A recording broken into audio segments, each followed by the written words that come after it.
Mister robot Shankar அவங்க இறந்து போனதாட்டு social மீடியாவில் நம்ம எல்லாம் போஸ்ட் பார்த்துருப்போம், அப்படி தானே? அவங்க ஏன் இறந்துட்டாங்க அப்படின்னு எனக்கு தெரியாது. இருந்தாலும் இது ஒரு ஜென்ரல் அவேர்னஸ் வீடியோ, அவ்வளோதான். சரியா? இதுதான் நம்முடைய லிவர். இந்த லிவரில் கொழுப்பு பாதிக்கும் போது தான் ஃபேட்டி லிவர் அப்படின்னு சொல்லுவோம். FATTY, fatty liver. சரியா? இந்த ஃபேட்டி லிவர் இருக்கக்கூடியவங்களுக்கு பொதுவாக 5 பிரச்சனை வரும், 5 எண்ணம். ஒன்று வந்து சுகர், இன்னொன்று ப்ரெஷர், இன்னொன்று கெட்ட கொலஸ்ட்ரால், இன்னொன்று உடல் பருமன், இன்னொன்று வந்து லிவர் ஃபெயிலியர், சிரோசிஸ் அப்படின்னு சொல்லுவாங்க. இன்னும் சிலவங்களுக்கு வந்து இதில் பித்தப்பையில கல் வரலாம். ரொம்ப ரேராட்டு பார்த்தீங்கன்னா லிவர் கேன்சர் கூட வரலாம். என்னெல்லாம் சொல்கிறேன்?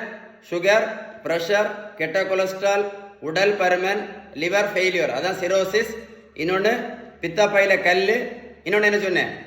Liver cancer. ரொம்ப வெரி வெரி ரேர். இந்த ஃபேட்டி லிவர் எதனால வருது அப்படின்னு கேட்டீங்க அப்படின்னா, இந்த இன்சுலின் ரெசிஸ்டன்ஸ்னால வருது. இது எழுதி வச்சுக்கிடுங்க, ஓகேவா? இந்த இன்சுலின் ரெசிஸ்டன்ஸ் இருக்கிறதுனால தான் சுகர், ப்ரெஷர், கெட்ட கொலஸ்ட்ரால், உடல் இது எல்லாமே வருது. சரியா? நீங்கள் மருத்துவத்தில் உள்ள எந்த புத்தகத்தை வேணாலும் எடுத்து படிச்சு பாருங்க.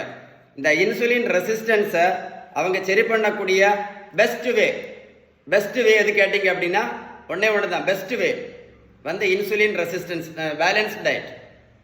அதனால தான் திரும்ப சொல்லிட்டே இருக்கேன், balance diet is very powerful. இந்த வீடியோ சேவ் பண்ணி வைங்க, ஒரு கூட போட்டு கேளுங்க. உங்களுக்கு இந்த அவேர்னஸ் வீடியோ ரொம்ப யூஸ்ஃபுல்லாக இருக்கும். சரியா?